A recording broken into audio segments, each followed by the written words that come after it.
It goes all the way back to 2020, and in the numbers there, it's just Iron County, so you've got interviews on the top and medical exams on the bottom. So far this year, and we still have 4.5 months to go, we've had 139 interviews and 25 medical exams. And we've got several scheduled for this week, like 4 or 5 already. And then I just kind of included a little chart to show just how it looks year to year from since 2015 to 2022 with interviews. At the top, you can see they just kind of fluctuate up and down, and the same with the medical exams. And as you know, we contracted this new mental health therapist. That's going really well so far. We have our new hire, Hayden Morton, and she's a good asset. She's part-time, so we only see her in the afternoons, and things are going well with that as well. And then we do have new grants and funding that we're under, which we'll be talking about later in this meeting. So some really good news there, and we can discuss that later. Also, building progress for the new center is going well. They're working on some of the engineering plans and things like that. And then we'll be seeking some proposals from local builders. So we're excited about that. And with that, the Friends Board is working toward the CJC Golf Tournament.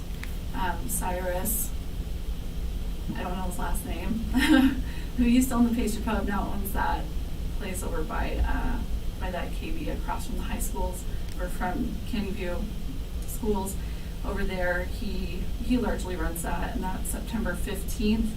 And Dancing with the Community Stars is coming up November 14th, and they'll be announcing those dancers soon. So, any questions?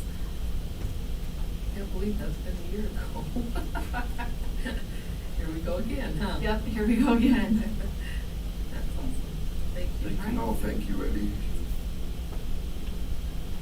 All right, Justice Board.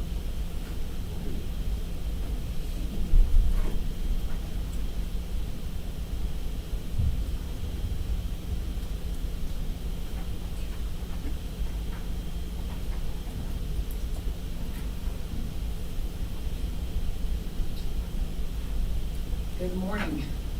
Morning. So, starting like usual with the budget, just a real quick recap, and I'm only covering through June. So we are on budget, we are on target. I think even next year you'll see some of those categories go down as the court has gone, pretty paperless. So not building files, we're working much more digitally, much more automated. So Does that go good? yeah. I have to tell you that everything at the court is going really good, and I'll kind of discuss a little bit about that at the end. Citation comparisons, I included this in there, and that's always just informative, but we're probably pacing a little bit ahead of last year in terms of citing. Looks like someone with Cedar, I think they added a patrol person, so a lot more citations being written out of CCPD, and everybody else pretty much, consistent in terms of how they're writing. And the last sheet there is just that Justice Court monthly recap, and it's January through June. I always find it interesting. So, for instance, DUIs are up considerably this year in the Justice Court. 33 more this year than there were last year through the first half of the year. When you see those impaired drivings, those are reduced. The officers don't cite impaired driving; they cite DUIs, and then plea agreements are made, and that's where you see those impaired drivings. And so I think we're right now close to 1,000 citations over what we were the year before. Assaults being down, and controlled substances down somewhat significantly. Thefts were up, and domestic violence up. And then from a revenue standpoint, I always, just for your information, include, what we've collected this year over last year, what we've dispersed out to the state, and then what we've retained. And that's really all I have, other than I really wanted to address what we were talking about. I can't express what gratitude I feel for the staff at the Justice Court. We're at that place now where everyone has time and experience. I think we're just under a year on our most recent employee, and she's just doing excellent. She's sharp, she's bright. Everybody's, I couldn't be prouder. And in that same vein, we have a bailiff that has a daughter that has type 2B Hodgkin's lymphoma, and I'm sure other departments have taken note, and within his own department as well. But the ladies in the Justice Court, they just have these big hearts, and they've put together, baskets and donations, as she's been up at the children's, hospital up north, going through chemo. And I do believe that she just ended her chemo. They're going to be doing some, I think it's mapping, and if I've got this wrong, I think Deputy Linder will correct me when I get back. But they're hoping, to not have to undergo radiation for her, because at her young age, she's only 14. That would not probably, be ideal. And then one of the young ladies in our office, Caitlin, she had the most beautiful long blonde hair, and she took her hair completely up to here and contributed her hair to the Winders so that they could work with the insurance company and PHP and a wig company to put together a wig for his daughter. So I just wanted to make special note of that, because I think we've got some pretty special people in our department, and all of them. And she just had the opportunity to do that and did, and we're just touched. And when we're, pretty prayerful for his daughter that all goes well. So that was it for me. Thanks Thanks, for sharing. everyone. Thanks for sharing that. Yeah, you're welcome. Thanks, Lori. Thanks. Victor, yeah.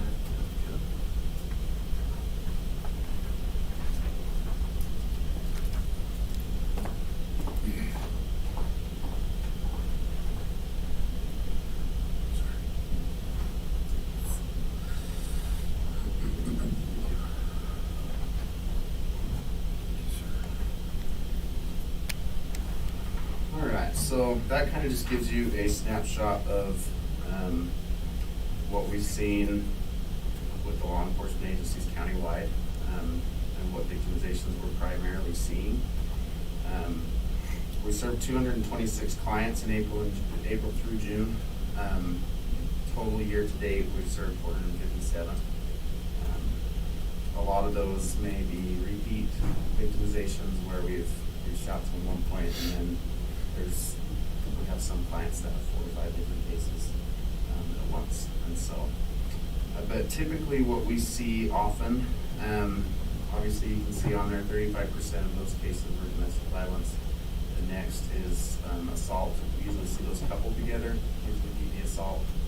It kind of has a dual thing. So most of those ones, like Lori had mentioned, are is always a high one for us and what we typically see. So coupled with that, child physical and sexual abuse is the next one that we do. We work often with the CJC and spend a lot of time there on handling those types of cases. We've also seen an increase in sexual assaults, adult sexual assaults. I think it rose 6% from last quarter. Last quarter we had 16 victimizations that were sexual assault. This last quarter we had 23, so we've seen an increase in that. But those are kind of what we're typically seeing. As far as our program in general, we got our grant and state contracts approved. I believe Commissioner Blake was working on the certified assurance. I got it was I sent you a text a minute ago. There was 0 zero complications that we Okay, perfect. populated and sent really fast. Yeah, and so those are just the grant conditions, certified assurances, making sure we have certain policies in place so that we are in compliance with what the grant's asking us to do. Most of it is stuff that we would do anyways, so it's not a huge thing to redo. It's something that we've always been doing since we received the grant. So we'll talk about that a little bit later today, just kind of what funding we'll receive and what those things are going to cover. Something that's new to our program that I'm kind of excited about, we were accepted to be a CAP program, Certified Advocate Partnering Program, I think. Timpanogos Legal Center is a organization that's largely serves victimization for victims of crime. And so they have a program where they will train advocates and certify advocates so that they can provide limited legal advice throughout the protective order process. So we were accepted. I'm going to be going through training for that this fall. We do a lot of different protective orders to, especially domestic violence situations. And one of the biggest questions that we get is, what would you do? You know, how would you do this? And we unfortunately can't tell them that. Otherwise, we're providing legal advice. And so that's something that we are looking forward to. It'll provide a lot of value. Won't be immediate, but hopefully after this fall, by the beginning of the year, we should be able to bring that in. Canyon Creek Services has an advocate that's CAP certified, and she was very excited to know that we were going to be doing that as well, and actually encouraged us to apply. So it's helpful. We usually refer people over to Canyon Creek if they have a case that's a little bit more difficult and they want to seek a little bit more legal advice as far as the application process goes. We can't represent anybody in a hearing, but we can just kind of give them some advice as they apply to make their case a little better. So, and then as far as some other things, I always like to just let you guys know what we're doing, how we're kind of making an impact on the community. One that stands out extremely well, it's not necessarily a crime victimization. We do a lot with obviously crime victims. That's what our funding is focused on. The Sheriff Carpenter has made it so that we have these compassion service hours to serve people in the community that don't necessarily have a crime victimization but still need a little bit of help. And so in this instant, we have 24/7 on-call availability. So me and Taylor's our advocate with Cedar Cedar PD. We will rotate, be on call, and she happened to be on call at this point and received a phone call from a male that was suicidal and was kind of having a rough time, and so she stayed on the phone with him for over 2 hours and called his parents. And we were in northern Utah, I believe, and she stayed on the phone with them. It's probably more like central Utah, but she stayed on the phone with them until they could get there and arrive to be with him and make sure he was safe. And so she was a huge asset and made a huge difference in his life that day. And that's just a small little snapshot of what we do every day. But was super proud of her for how she reacted to that and how she made a difference there. So that's what's going on in our program. We'll come back and talk about our grant stuff in a little bit. Do you have any questions for me? Okay. Thank you for what you do. Yeah. Thank you. Thank you guys. All right, television. Good morning, hope you're all doing well. Report from the TV department, there's not a lot to report. Budget's going well, we're doing well there. We have had some outages the last couple of weeks. First, we had extreme heat, which caused a few problems. And when it finally cools down, you get the lightning and power issues that come from that. So I have seen heard of a few comments on the Facebook. I don't really read that a lot or participate in that, but I didn't see anything that was too crazy. I think we've got solutions in place that should fix some of the problems we've got and stop it from happening again. I think we're doing okay. Do you see things that need to be changed or improved? guess the main one was Fiscal Peak, you had trouble with. I guess the power company took the power down and maintained the lines, and then the generator went down. Is that the issue? Right, it was quite a sequence of events. First, we got out there on Friday. I saw that we had lightning hit. Went out to help the ham operators fix some of their equipment. When we get there, we find more. And one of them being the generator had taken a hit. It wasn't going to start.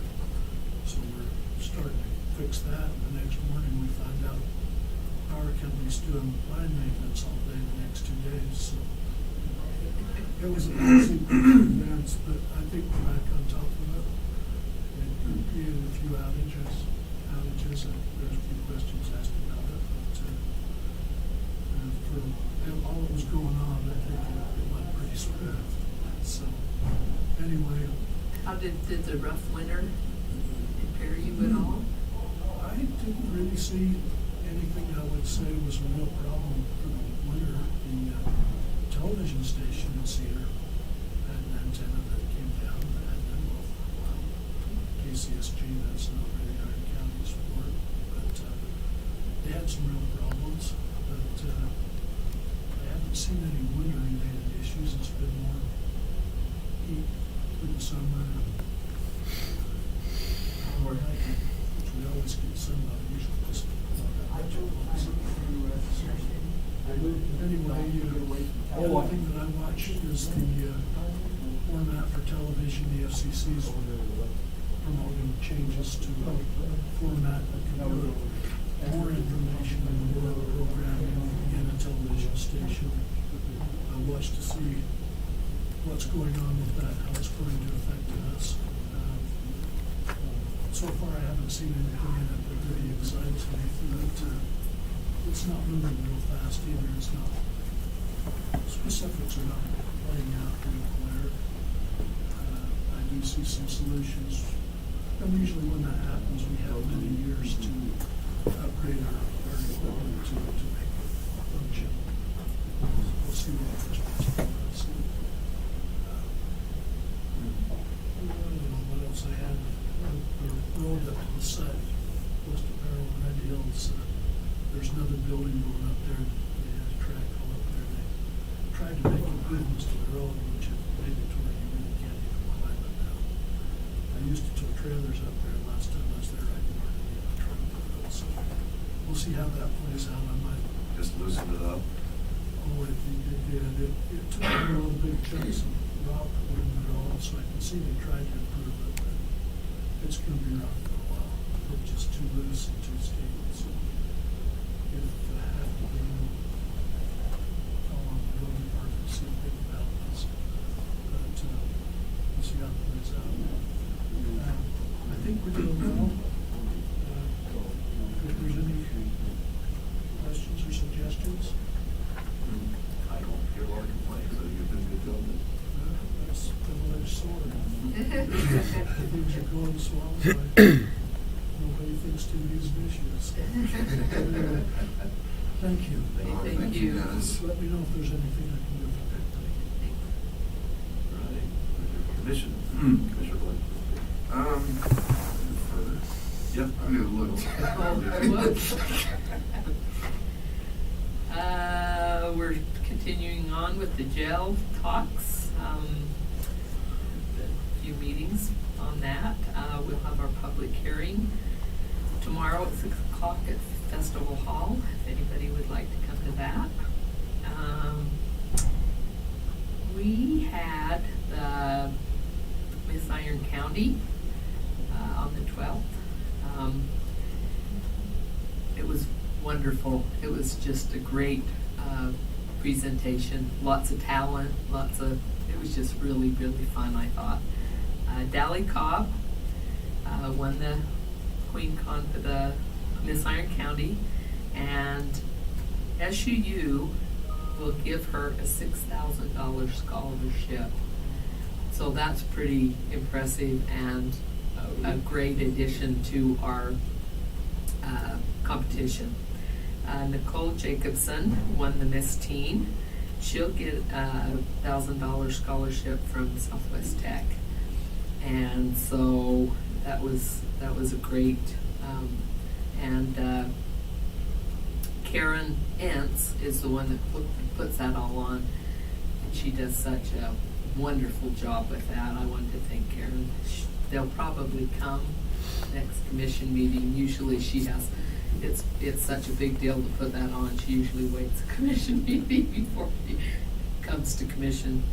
And then that evening, Saturday evening, the fair started and the mud bogs, and we changed the venue a little bit. It's at the fairgrounds, but we changed it out into the field behind, so we wouldn't. They've really struggled with having it in the arena, and having the arena tore up, and then having to get it back together for the next weekend, and for the rodeo and all of that, going forward. So they decided to do that. It was fun as heck. It was raining, which made it a little damper on it, but it was really fun. I mean, if you like a redneck event, that is it. And there was a lot of people. I think Susan said on Facebook that we had as many people there as we have in past. They just brought their lawn chairs. We had some portable bleachers out there. It was really fun, and went very well. I've talked a few times about our parking lot that we're building up on Midway up Cedar Canyon, on 14.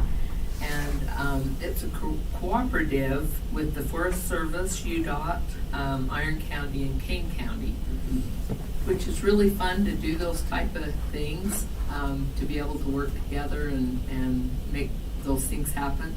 We've run into a few snags, which, with working with that many entities could happen, but we're trying to work through those. Our road department has been so far behind because of the road damage that we got from the winter last winter, that they're running so far behind. It's been hard for us to get up there and get that done, but we'll work through it like we always do. We also have a parking lot that we need to get done out to Three Peaks, our Three Peaks recreation area, and the parking lot we need to enlarge it because we're going to have a state event there. The high school bicycle race, the mountain bike race, will be there this October. We'll have another one in September. That's just the regional ones, and then we'll have that one. So we need to get more parking because I think they said there would be like 15,000 people come to that event. So it's a big deal. So anyway, that's all I had. Okay. Just a few things. So in last year's legislative session, in fact, Commissioner Darren Bushman from Paiute County helped pen some legislation that was ultimately passed through the legislature dealing with EMS services in rural counties. With that, that legislation actually puts responsibility of EMS, and this is way simplified, but back to the county. Not that we have to have our own EMS provider, but we do have to assure that there are EMS providers. If say, for instance, if Gold Cross were decided to pull out, which we have a great relationship with Gold Cross, that don't have any indication that that's happening, legally that responsibility would fall back on the county to provide EMS services. With that being said, we've had some of our EMS, we've expanded in EMS services. Just in the last, since the first of the year, we've got 2 different air ambulance providers, and it's gotten to be, there's just more going on. George Colson, our emergency manager, Sam's involved in this, are looking at just what that legislation means for us. what our responsibilities are, and in order to kind of mitigate any liability to the county, we're looking at forming a committee on EMS in the county. Not just basically an advisory committee. This is still kind of in its infant stages, but we're kind of working through exactly what that's going to look like. Going to reach out to Commissioner Bushman, and I have talked about it several times on other issues. But anyway, we're going to reach out to him for his input. This would include law enforcement entities, dispatch, hospital, and it's not an attempt to create more meetings. We're hoping, but just we're looking at putting together a committee, just kind of a best practices committee maybe. So that's something we've been working on a lot, but there'll be more to come on that. Just a heads up that we're kind of working towards that. John and Luke and I have worked with Darren Frazier over at Box 86 Productions on a daily basis. Poor Darren. Poor Darren. I even ran into Darren yesterday. He's like, "Are you following me?" No. With the jail project and with the upcoming proposal for tax increase, what we really wanted to do is get as much information out to the public as possible. And one of the ways that we've tried to do that is producing several videos, informational videos, to try and get correct information out there. And it's been very painstaking. I would even say sometimes, I mean, we're debating over words. I mean, it really comes down to debating over a sentence or not, just because we want to make the message clear. And we've put a lot of time into that, but I really want to, John has really dedicated a lot of time to this in the middle of trying to gear up for an election and everything else. Luke's worked really hard on this to try and get correct information as far as just correct numbers and percentages and things like that. And then Darren's team at Box 86 has done a really good job in getting that information. Our IT department has been amazing. Jager's been on speed dial he's done some things. He's rearranged websites. We created a website specifically for jail information. He's kind of made that more accessible from the homepage of ironcounty.net. Been able to get that content up, been able to get the content out on social media. So I really appreciate Jager's efforts on that to jump when we say jump. It's been really good.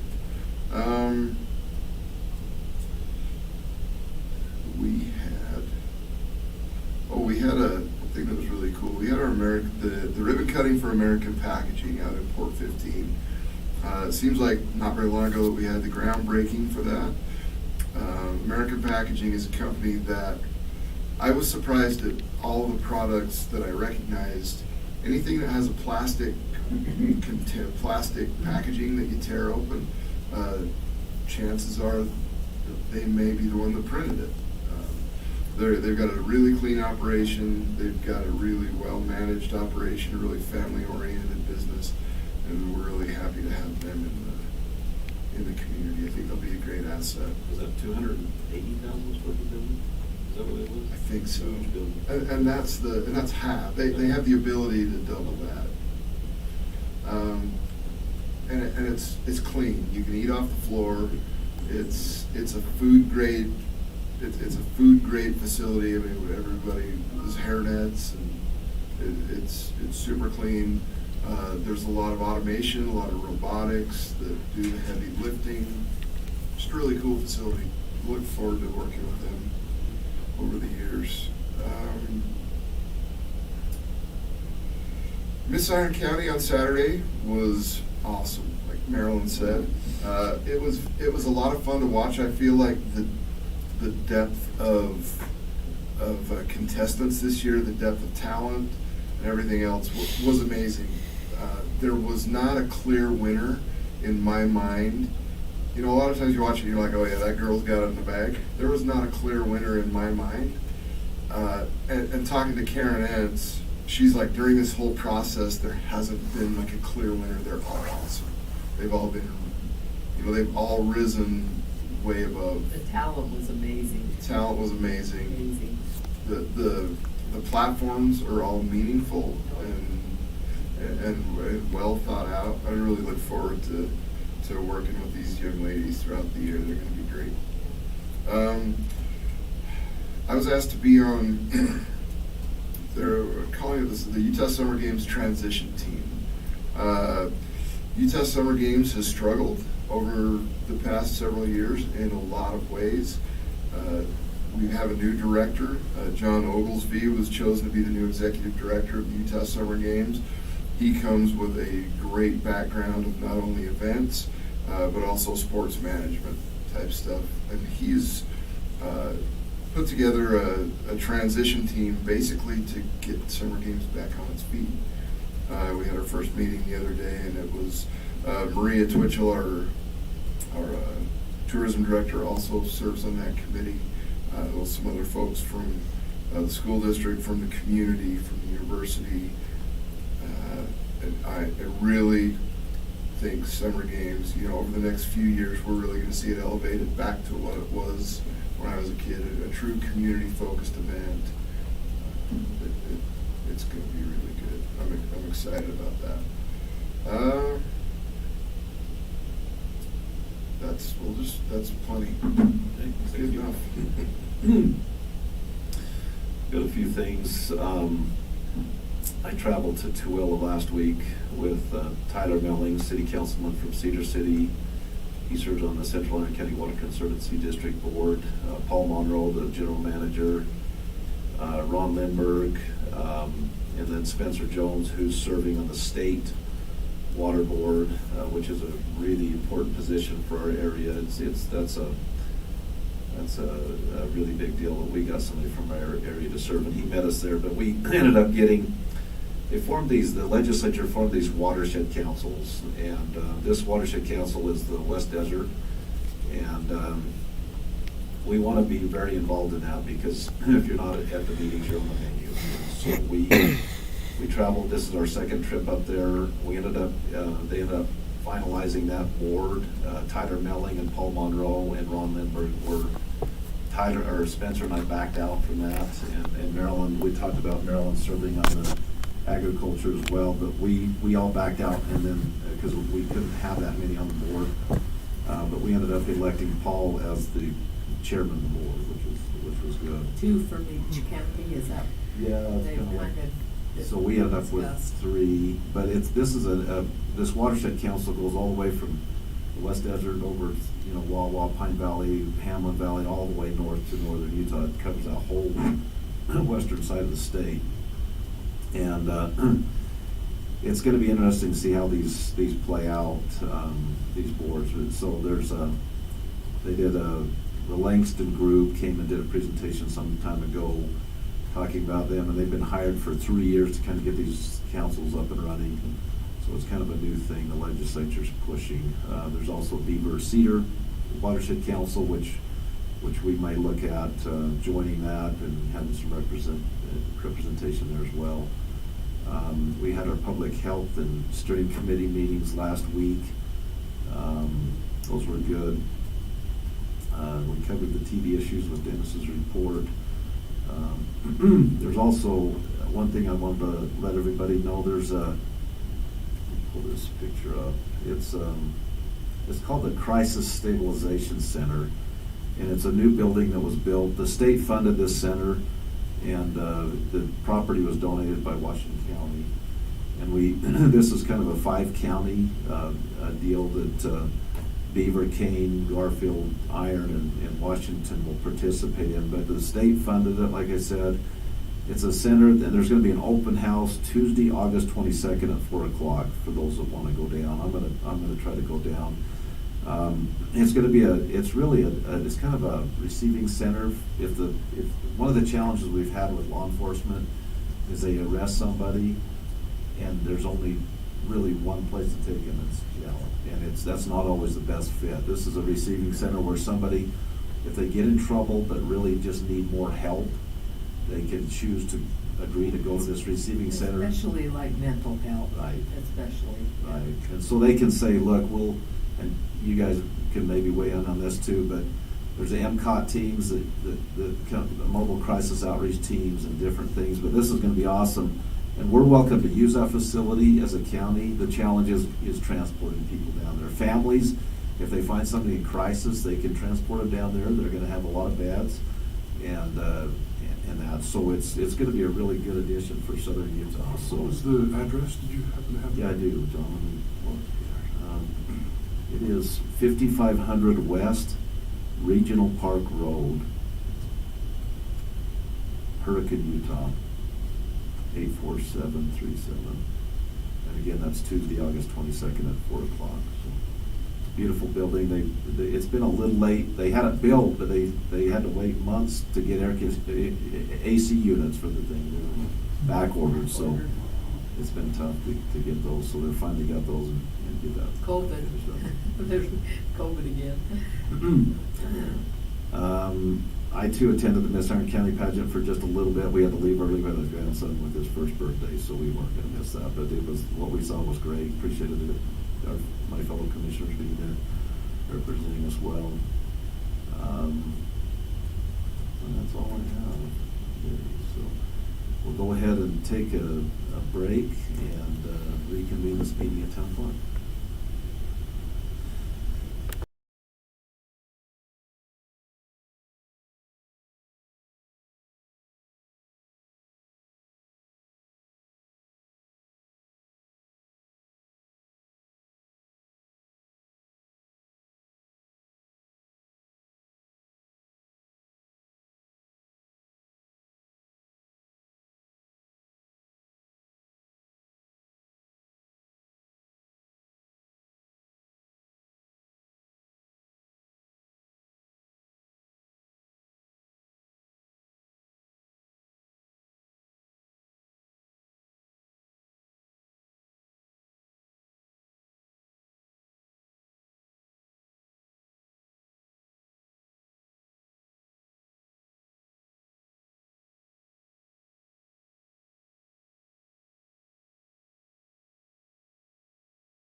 All right, we'd like to welcome everyone back to our county commission meeting. It's about 5 after. Close to, yes. An hour and 2 minutes fast. I don't know what happened to it. We're gonna. That's a brand new freaking clock. Let's. 8:03. From China. Maintained by Microsoft. We can't afford a new clock. We're gonna change the agenda up just a little bit. We've got 5 public hearings at the beginning here, but we're gonna go ahead. We've got the Southern Utah Veterans Association here with us today, and let's see. It's Nine. agenda item 9. We're gonna move that up now, and I've been working with Chuck Waddell. I met Chuck some time ago. Super nice guy, and really impressed with him and his organization, and talking about some different things. And I said, why don't you come to our commission meeting and do a presentation and show us what you guys are thinking about? And we had some other ideas that cropped up, but Chuck, who's going to do the presentation? Jerry, Jen Van Iwarden. And David, you're here with the group as well. Remind me your last name, David. David Hall, the guy with the funny last name. David, happy to have you here too, but Thank you. we'll turn the time over to Jerry and he'll tell us what they're thinking. So thank you. Well, I'd like to thank the commissioners for hearing from us. And so what we want to do is just present a need that we have here in southern Utah. And it concerns post-traumatic stress syndrome and all of the things going on. And I want to show you a picture. And this is a young man named, go back to the first slide, John. Working on Okay, Microsoft again. Yep. I have a Seiko watch, so I'm not bound by that clock. But anyway, post-traumatic stress syndrome is a significant hindrance to people living individual productive lives, and it's not just veterans. It's a whole lot of people. My daughter is a 911 dispatcher for San Diego PD and San Diego Fire, and she has PTSD because they're the ones that always get the call first. So we recognize that EMS and fire and sheriff and police also have PTSD needs, and I've talked to Sheriff Carpenter about this, and he says that there is a need to have a way to relieve this disorder from people. So the first, so what I want to do, okay, we're going back. You're doing good, John. I'm pushing it up and it's going down. Okay. I don't know. But anyway, what I wanted to do was on the first slide, there's some pictures of a young man. That's Jake Altamere. And he is the oldest son of a real good friend of mine that I've known since the 1970s. And he volunteered to go into the Army, and he actually went to Iraq. And so what I did was I put up some photos on there of him whenever he was going through training. And then I also had a picture because he was a Army recon scout sniper. And then he actually, here he is in his uniform right there. Oh, that doesn't show very well. But anyway, here he is with his group. He's right down in front. And then he was in a Humvee, and an IED blew up the Humvee, and it killed his first sergeant right in front of him and wounded Jake, and then wounded a bunch of others within the vehicle, and the vehicle was totaled. And so he came home from the Army, and he had to go to the hospital, and PTSD was so bad that he eventually took his own life. And in talking with his dad, there was nothing that would help it. No drugs, no nothing. So Chuck and I have friends that, and David does too, that have perished because of PTSD. So Chuck is really the instigator of this. So we thought to build a center so that we can provide a place to socialize people that are suffering from PTSD, as well as Of course, veterans and active duty or currently employed with the police departments and sheriffs and the hospitals and all of them, you know, because now the things that we face in culture are so incredibly horrific oftentimes. And so Commissioner Blake, I know you and your familiarity with the sheriffs, we know that that's a very tough thing to go through. I'm thinking some of the more notable crimes like we had in Enoch where that man killed his whole family. I mean, that was traumatic, not only for the people involved, of course, but also for all of the neighbors and everything are still reeling from that. So we decided to put together, and with Chuck's leadership, we decided to put together an organization, and we are a 501c3. And so we know that PTSD treatment works.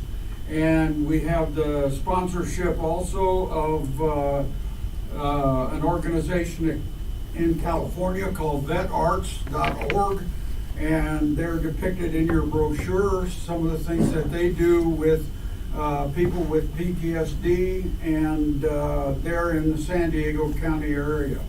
So we've kind of springboarded off of a whole lot of things, and what we want to do is we want to serve veterans, we want to restore lives, and we want to build community. Because a lot of people, the biggest danger with PTSD people is they isolate. And so what we want to do is provide a non-confrontational, non-counseling, non-therapeutic environment so that they can come and do some of the various crafts like metalworking, woodworking, ceramic, sewing, and all those different kinds of things. And then we can add on other things at the same time. And what we want to do is we want to have a place where they can come and, you know, like tell war stories or tell about their events in their lives, and then they can build themselves a little community and the social circles that will enhance their lives from then on. So we think it's a very important thing, and it's a great need here, and we have identified a large number of people, veterans and otherwise, that would avail themselves of this service. So what we're doing here today is we would just want to let you know what we're about, and thank you, Commissioner Cousins, for giving us some information on possible lands that we can acquire. And so we're going to need some funds. Not here for that today. When I come to ask for that, I'll come on my knees and I'll beg. But what we just want to do is make you aware of what's going on. Now, a lot of you may have seen the sculpture of PTS Man. It's on your brochure also. And so Jacob Dean is doing that for us. We're funding that. And Jacob does incredible work, especially if you've ever been out to Iron Springs and they're on the way into the campground area. You've seen his sculptures there in the middle of the roadway. And so he has the man pretty much almost done. And so whenever it gets done, that's what it's going to look like. And the man is life-size, and he's modeled it after a local man that he knows that was suffering from PTSD really bad. And you see the man has his arms outstretched, and in one arm, in one hand, he has his brains, and in the other hand, he has his heart. And so then if you can notice, it's hard to pick out, but right here you can see the hole in his head, and then over here you can see the hole in his chest. So thanks, John. So, and then the brass colored wave behind him is made up of about 80,000 30mm shells, which the Air Force has donated to us, and they will all be put together into the form of a wave, because we recognize that PTSD comes and hits you like a wave. And so these are all representative of people that have lost their lives to PTSD since we started identifying the programs that needed to be in place. And so this will be built, and the sculpture will be put in the middle, and it'll be at our facility. So this is a very important undertaking. Now, future plans, One of the things that we're looking at is properties on the east side of I-15 and the east side of Old Highway 91. And we want it to be down on the south side of town. And this is somewhat representative of what it's going to look like. This is modeled after one in Perryville, Missouri, which is the Missouri Veterans Park. And this is where there's a full-size replica of the Vietnam Wall. And this shows the color guard and then the Vietnam Wall behind it. And we want to do the same thing. And we are in communication with the licensing agency that handles the wall and all of the names. And I know these guys have no names that are on the wall, as do I. And so, boyhood friends, I went in the Navy, he went in the Marine Corps, and he was killed in Vietnam. And so this is very important. We think that not only having a veteran center of this scale will be able for local veterans, but we think by having it visible along I-15 headed northbound between exit 51 and exit 57, then this will also be a place for other people to come from the Las Vegas area up this way, and they can visit this and they can remember their loved ones. And this will give scale to our effort to have a art center where people can come, no matter their age, no matter their status, and they can come and participate in the different programs, and then they can find the healing that will restore them to society. So we have a lot to do, but we wanted you to know of what's coming up as we go along. I've given you a brochure, which also has our website, and we have, of course, Chuck Waddell as our president, David Haw as a board member. I am the vice president. We also have Brittany Fisher as our secretary, and we have Gary Cutler is our treasurer. So we are a 501c3. Bruce Hughes handles all of our accounting. And so if there are any questions that you would have, commissioners, I would entertain them at this time. Just one thing we talked about as Chuck introduced these ideas to me in the meeting we had. One thing that came when I was on the Cedar City Council, the Veterans Administration purchased 5 acres just above the liquor store on the outside of town up on the hill. It's a beautiful site, but it's not very conducive for a cemetery. There's boulders, it's all rocks, and so it probably wasn't the best choice. It's a beautiful view of Church Canyon, all those areas, but we were kind of brainstorming, Chuck and I and others, and we thought, wouldn't it be nice to get a hold of the VA and see if they would maybe think about selling that piece and relocate to join in with you guys in a location where it was more conducive to a cemetery for digging. Yes, we have talked with, Chuck has had conversation with one of the property owners along that stretch, just south of where Holiday Inn Express is and south of the road that turns off to the Pyramid Peak Campground, and north of where Tipple Road is. And so we would like to be over there where it can be seen by both northbound and southbound. In addition, it's easy access for anybody in Iron County to go and to attend to the classes and so forth. So we think there would be a fitting addition to our wonderful community who honors those that have served in all these different capacities. And so we're looking at having an area big enough that we can get with the VA and through your contacts, Commissioner, and we can maybe get the VA to relocate the cemetery down there on our property. It was a big deal to get that. I mean, there's a lot of other communities that were, in the fight for that, to get that facility, and so we ended up getting that, which was a big deal. But they haven't acted on it, and it's a long shot to get them to maybe consider reaching out to some connections in DC, some senators that serve on the VA committee and some of those things. So it's you guys have big dreams, but that's where you start, right? So, Well, if you aim at Chuck's phone. had a saying in the military, aim at nothing, you'll hit it every time. And so if we can go ahead and have this idea in mind and we can present it and we are financially accountable, we are also willing to present the information that we have, and as we go along, we're engaging in community events. And we've been in the parade in Cedar City. Unfortunately, we're not going to be able to be in the Iron County Fair Parade this year. Chuck's health is kind of tenuous at this time, and so we're not going to be able to do that. But it's not because we don't want to. It's just you can't do everything. So as you guys probably know.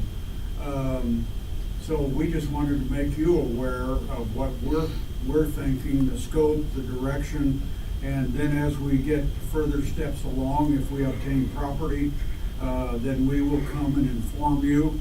And at that time, we'll possibly give you a proposed site plan, and then we can see how everything fits.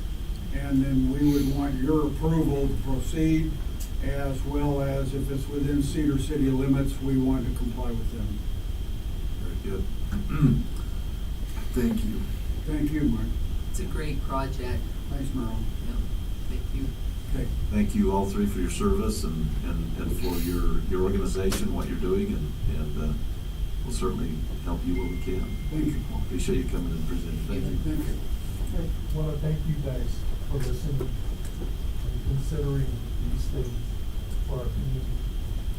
I think it's definitely for a lovely community. I moved here about 2 years ago and I just fell in love with the place. But I think we can do more. So thank you for listening, guys. Thanks, Nate. Thanks, Chuck. Thanks. Thank you. Thank you all. Hope you get feeling better, Chuck. Yeah, thank you. Jerry and Chuck, check your text messages in a second.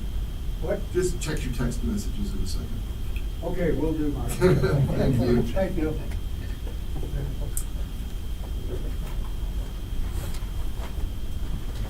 All right, we'll go ahead and go to agenda item number 1, which is a public hearing, discussion of possible approval of a proposed zone change from agriculture 20 acres, A20, to residential 1 acre, R1, for approximately 1 acre within the description outlined in the agenda. And this is in 205 East, 100 North, Newcastle, Utah. Applicant Mary Sullivan, Jeremy Anzalone.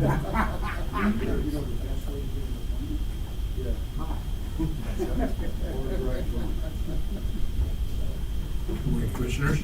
My computer is being really, really slow this morning. We got hit with another power deal over the weekend, and it's killing Had to us. reload and it's still not loading, so let me just explain this. This is a result, this rezone is an attempt to, it's adjacent to other R1 on the south side.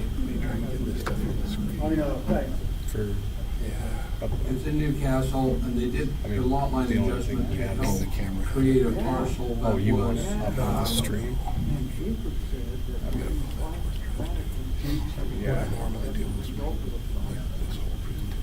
You can see where the star is located, that this lot line adjustment out of Newcastle was just a parcel that I can hold it, because I don't have was, future. See if I can. it was a 2 acre parcel, and they adjusted the lot line between this one and this one to make that larger so that it could qualify for conditional use permit, which it acquired through the planning commission contingent upon this property being rezoned. It's adjacent to other R1, it is 1 acre, it's already developed. It has a house on the property with a septic. It's on the Newcastle water system. It complies, with what it would take to build on the property, but it's already built, and so it's already there. So the planning commission recommended approval, and we're here for a public hearing in consideration of that rezone of that 1 acre portion. Very good. We'll go ahead and open the public hearing regarding this issue. Seeing no one, we will close the public hearing. Of course, when we do any rezone, we consider all of the things that are on our list for consideration in terms of what available services are there and what they can do. And this one is fairly straightforward because it's adjacent to other R1 and it's capable of being developed. And so we're looking at a zone change from A20 to R1. But it's more in compliance with the pre-existing non-conforming lot before because it was smaller than the A20. This will bring it into conformance with the size of the lot in the zone. Very good. Any discussion? No question. I'd move for approval of the zone change from agriculture 20, 20 to residential 1 acre, R1 for approximately 1.1 acres within the legal description as outlined in the agenda. Addressed at approximately 205 East, 100 North in Newcastle. No, there weren't any other provisions or anything, right? I'll second that. Just moved and seconded, all in favor? Aye. Aye, motion carries. Agenda item number 2, public hearing, discussion and possible approval of a proposed zone change from commercial C to residential 5 acre R5 for approximately 22 acres within the description in the agenda. This is located immediately east of Minersville Highway, south of 3260 North and north to 3475 North, Cedar City, Utah. Applicants are Mitch Oliveria in Iron County. This is a result of discovering that the property in the middle, he had built a home on it, and it was residential. We're talking about this parcel right here.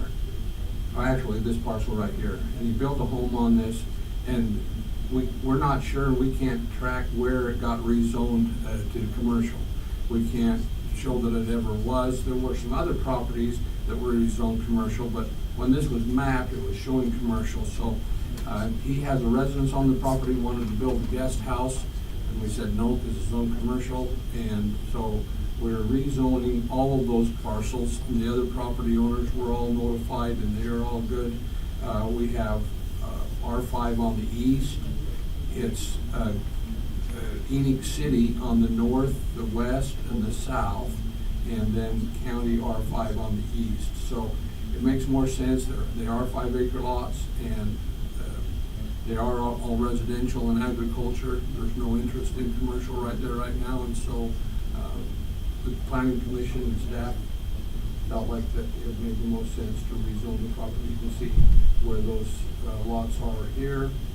There are 6 properties, 6 parcels that equal 22 acres, and they are on a common water system, a private water system for the Maxwell Mini Farms subdivision, and they are on septic. The other services are there, so felt like it would be appropriate to rezone this. Very good. We'll go ahead and open public hearing on item number 2. Anyone wants to speak into the mic and speak? Seeing none, we'll close the public hearing. Again, considerations for rezone were evaluated by staff and the planning commission and determined that it made sense and was in the interest of the public to rezone this from commercial to R5. Any discussion? No question. I would move for approval of the proposed zone change from commercial C to residential 5 acre R5 for approximately 22 acres. The description there, and located immediately east of Minersville Highway, south of 3260 North and north to 3475 North, Cedar City, Utah. Second. Been moved and seconded, all in favor? Aye. Aye, motion carried. Thank you. Item number 3, public hearing, discussion, and possible approval of a proposed minor subdivision, Antler Ridge Minor Subdivision, 1 lot, approximately 35.1 acres, within the description in the agenda, addressed at 4434 North, 2300 West, Cedar City, Utah. Applicant is at Antler Ridge Properties. We have Bryce Blood representing presented by Mike Adamson, Radiant Blue Construction. This is located in Cedar Valley off of 2300, as you said. The property is currently zoned R1, as is the property to the north, the west, and the south. The property to the east is zoned R1 half. This is an existing parcel that had been subdivided from the parcel out in front of it there. You can see the 6 acres to the west, and it kind of integrated. This lot runs all around it and was not a legal lot of record and was not eligible for a building permit because it had been split off without going through any kind of provision to separate or subdivide the property. And so they're going through a one-lot subdivision to create this lot and have it be a legal lot of record so that they can get a building permit. They have already got a sewer connection, a water connection to the Central Iron County Water Conservancy District and sewer to Cedar City. They have their lines already run in. It has adequate frontage on a county road, so it qualifies for a minor subdivision. This is the parcel as it exists from the aerial survey. And so all of the services are there, and it qualifies as this minor subdivision and complies with the ordinance. Planning Commission recommended approval. So we'll open the public hearing for item number 3. Seeing none, we'll close the public hearing. Read and wrap up. Qualifications for minor subdivision from the ordinance. I always just put these on to show that we have evaluated all of the criteria that's in the ordinance, and these are the design and construction requirements. And it actually should be in R1, but it has all of those improvements, and so the Planning Commission recommended approval with a variation because R1 requires street lighting. In most cases, that's a requirement of the ordinance, but the Planning Commission said because of its location and no other lighting in that area and the desire for night sky, that they asked for a variation on the street lighting. That would be the only variation. Okay, any discussion? No? And I'd move for approval of a minor subdivision, Antler Ridge minor subdivision, a one lot, approximately 35.1 acres, within the legal description included on the agenda, addressed at 4434 North, 2300 West, Cedar City, and note that the street lighting will not be required as a variation in the requirement. I'll second that. It's been moved and seconded. All in favor? Aye. Aye. Motion carries. Thank you. Item number 4, public hearing, discussion and possible approval of a proposed zoning code amendment ordinance 2023-4, Iron County Code Section 17.16.040, Table of Site Development Standards. This considers the development regulations regarding setbacks for lots smaller than zoning requires that generally cannot comply with zone and appropriate setbacks. This was also recommended for approval by the Planning Commission. It's a consideration that the staff has been working on for some time. We've had a lot of people over the years come in with a property that is small. For example, if it's 1 acre in the 820 zone, and we try to apply the standards or the setbacks, all of the development standards for R1, you can't build on the lot. We have a lot of little properties up on the mountain, even that are zoned R1 half and can't meet the R1 half setbacks. And now we have the R4K setbacks that are even smaller. Then they can be applied and be able to have those setbacks, even though it wouldn't normally meet the zoning. And in the past, they didn't qualify for a variance from those standards, and so they were unable to build, or they had to build much smaller, really put a mobile home or a camp trailer on there for a couple months or something in the summer. But now they would be able to build based on these setbacks.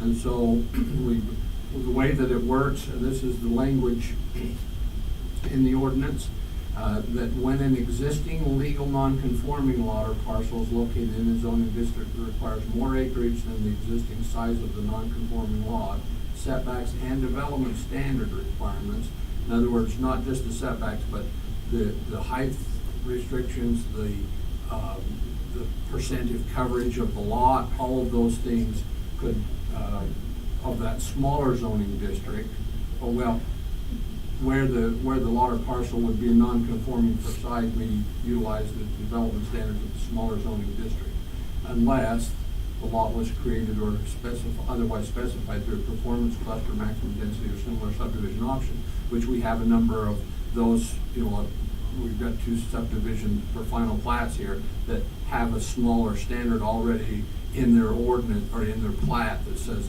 this is what the setbacks are for this subdivision. They may be smaller because of the maximum density or performance subdivision or a cluster subdivision or something, and we're not reducing them in those cases. These are pre-existing lots that were not subdivided or built under the normal development standards. So there are some examples here, and then the table that shows which setbacks would be applied when the lots are between these sizes. And so it will allow that to be for the most appropriate zoning size of the parcel. So in this example, if a 0.65 acre lot existed in A20, you could apply the zoning requirements of R1/2, because that's the lot, the zoning in which that would be legal conforming lot. And so that's the smallest lot that it could be in that case, or the smallest lot. That's what we're asking for. And the planning commission recommended. Any discussion? I would move for approval of the proposed zoning. Well, we got that. Okay, we'll open this for a public hearing, sorry. We'll close the public hearing. I know. But- We No, have to. I never know, sorry, there's so many, I forgot. No. Okay, we'll entertain a motion.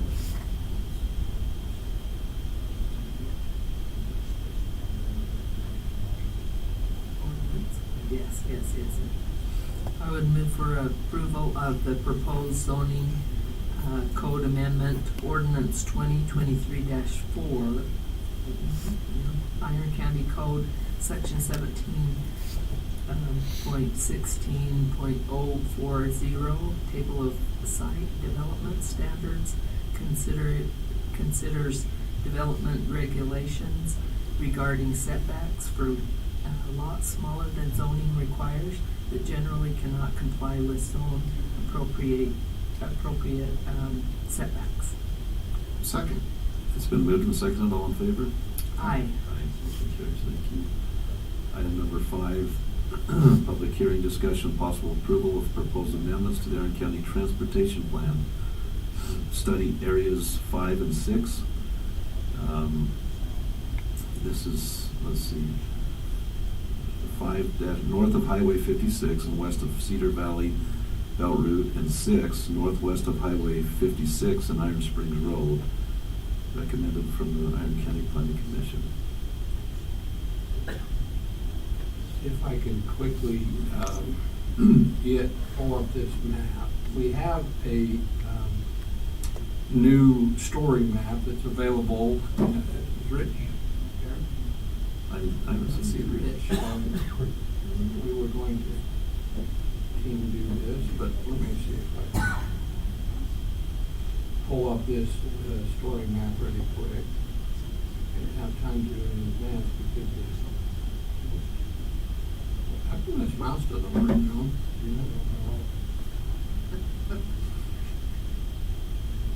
Can you control click?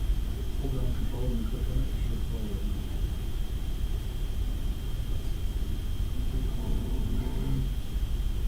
Well, let me just not do that.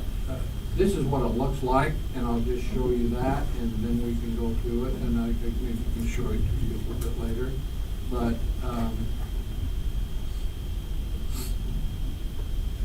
the story map has each of these areas highlighted as you scroll down the left-hand side. This is area 5.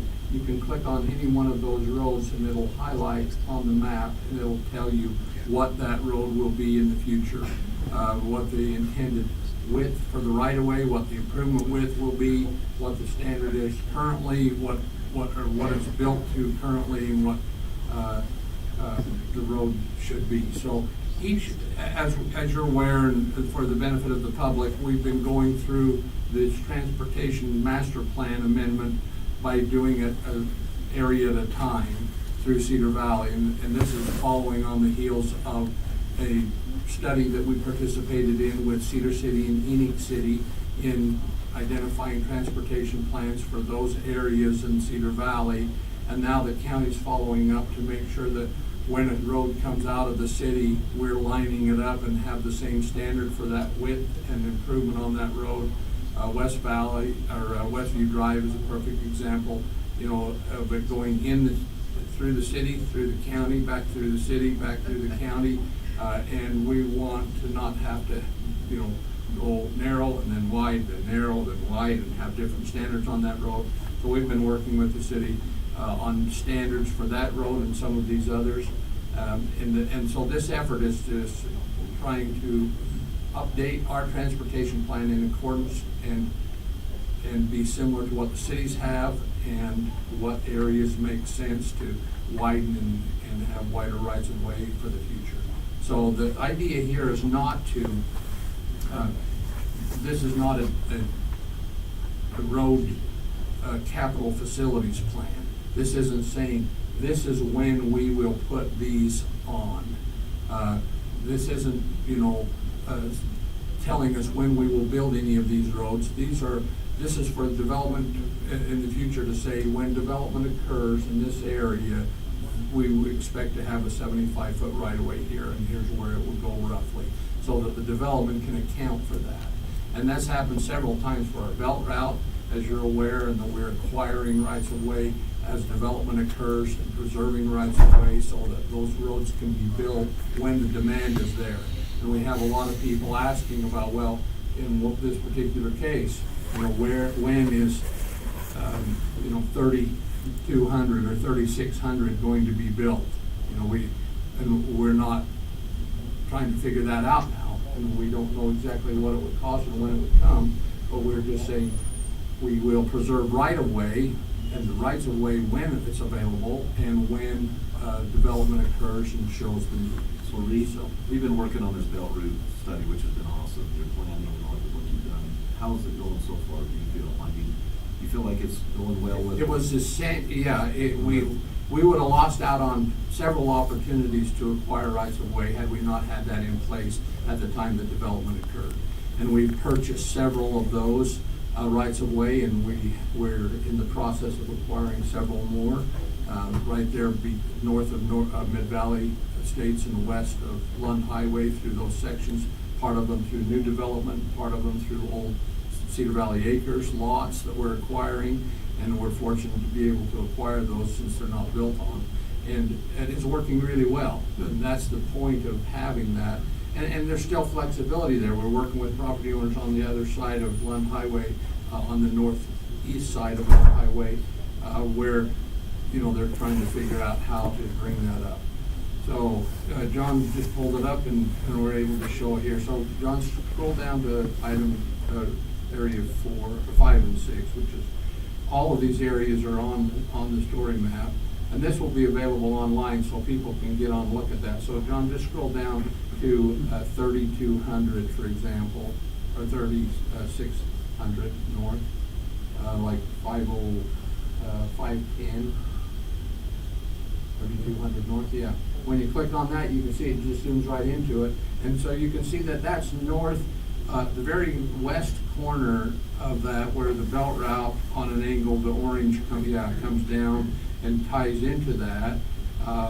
Then that's each road now will have a road section with a number on it.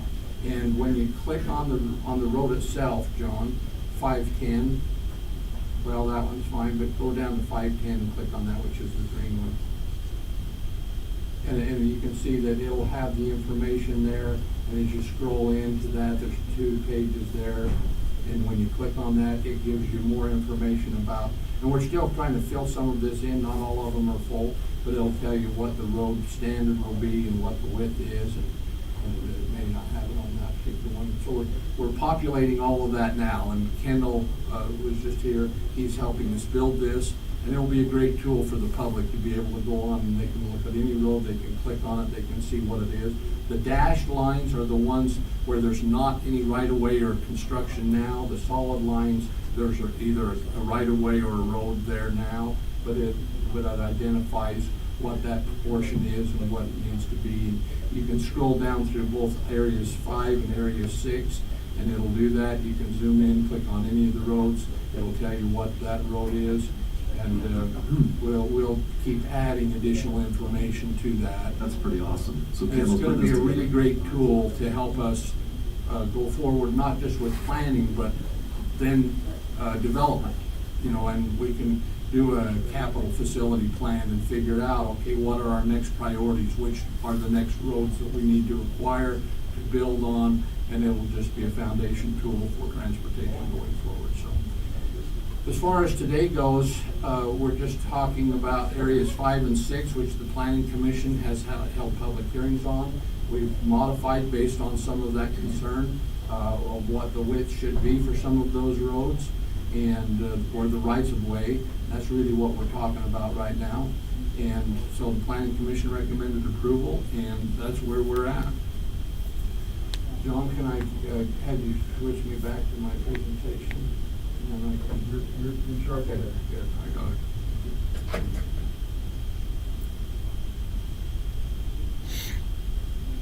You're aware, and I'll just briefly run through for the benefit of the public, that we're talking about, you know, really Cedar Valley, and we're trying to determine a balance between access and mobility.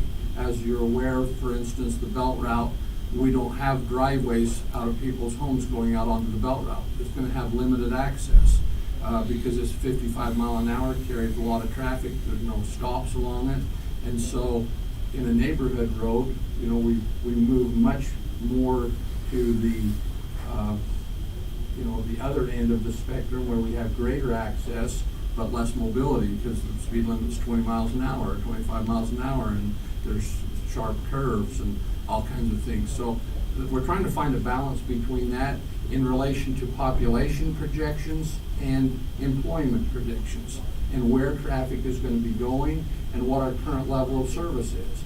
We're in a range now between an A and an F. And so when you look at our current situation, all of the roads as categorized by UDOT, Utah Department of Transportation, qualify on a level of service as a level A. When you move into the future and you do projections in the next 10 years, 20 years, 30 years, then you see that we have a number of roads. Westview Drive was a really good example, and it looks like I leave that graphic on here, but it gets an F in 10 years on that first section coming from Highway 56 down on its current condition. So we want to look at that and say, okay, when do each of these fail? It will help us for planning in terms of trying to do rights-of-way acquisition and improvements. This is how we were doing it previous to the story map. So we would just have one area, and then we would have a table, and it would have all of the information on it in the table. Now we have it in the story map, so you can just click on that road and it will provide all of that information. So we're transitioning the tables over into the story map so that that's available online.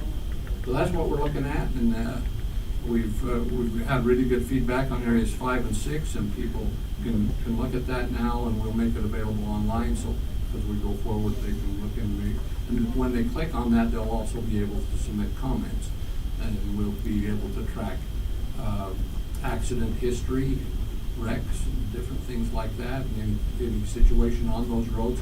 So we'll be able to put information in there.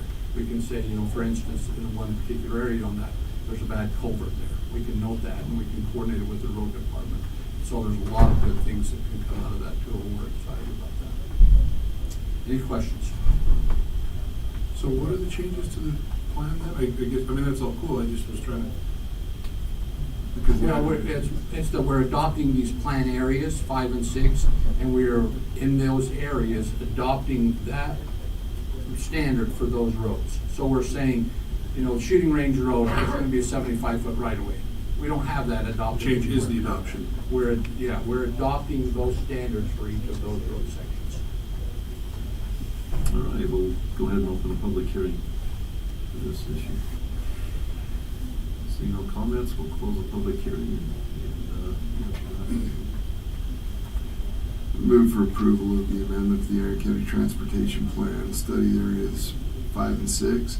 5 being north of Highway 56 and west of Cedar Valley Belt Route, and 6 being northwest of Highway 56 and Iron Springs Road, as recommended by the Planning Commission. Second? Been moved and seconded, all in favor? Aye. Aye. Motion carries. Thank you, Reed. Appreciate that.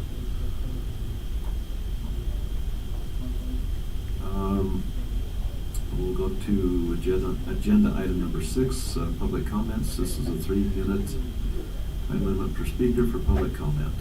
Those that would like to speak, come to the microphone and please state your name.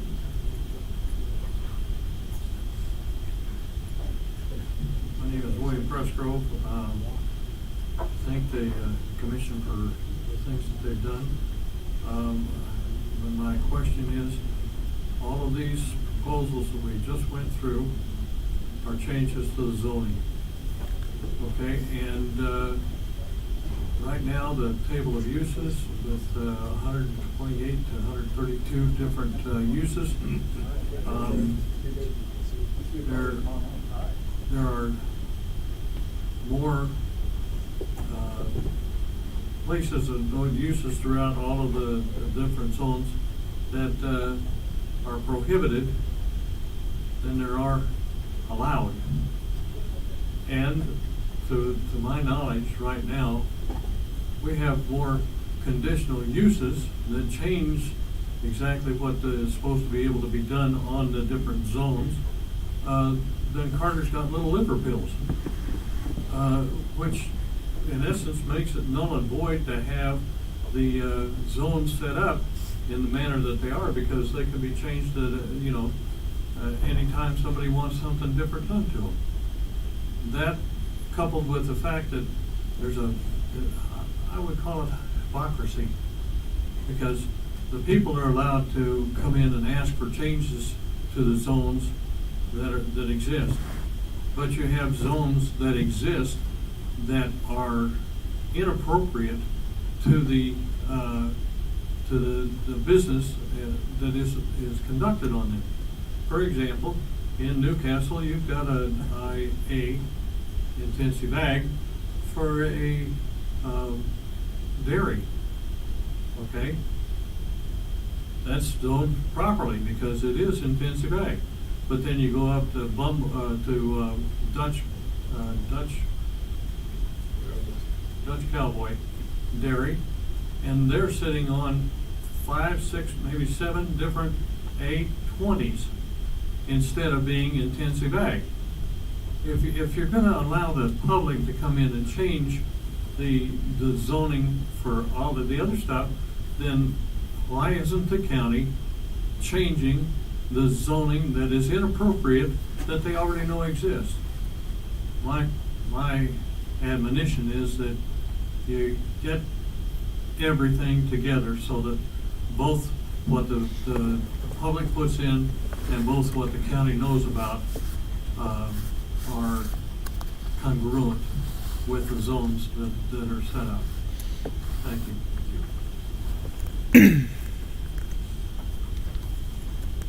Any other comments?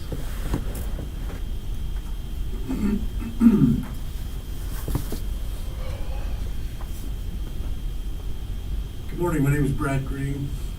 I'm just coming to request that the commission reconsider the percentage increase on the property tax levy that has a meeting scheduled for tomorrow. I have been in favor of the new jail for a long time, and I think that that is an appropriate thing, and I think that the tax levy is actually an appropriate way to use that. I think that it's a little too much, too fast, as a lot of our assessment of our properties have gone up. That generates more revenue for the county. Selling the old jail will generate more money, more capital for use. And while the revenue will be going up from our increased property valuations, and that can be sold, I think that it is useful or maybe appropriate to build a smaller replacement jail with the expandability that can happen when the new revenue comes in from the old jail or from property tax increases, and therefore not need so stark of an increase of the property tax levy to be doubled as it is currently slated to be. many members of the community have reached out to me asking for me to stop it. And I don't have that power, you do. I'm asking that you consider altering the plan. Thank you.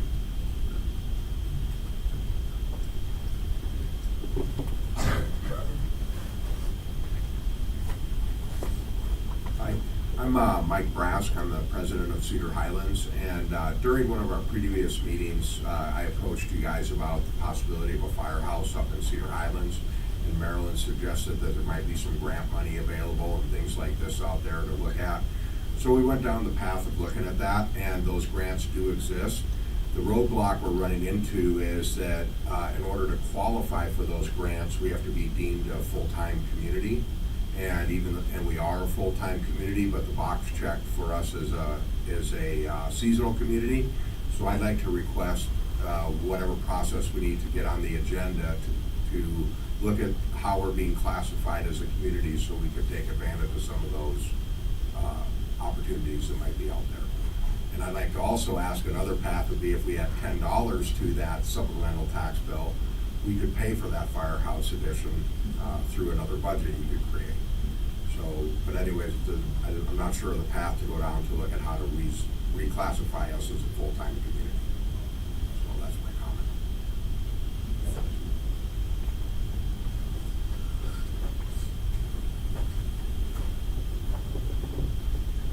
Any other comments?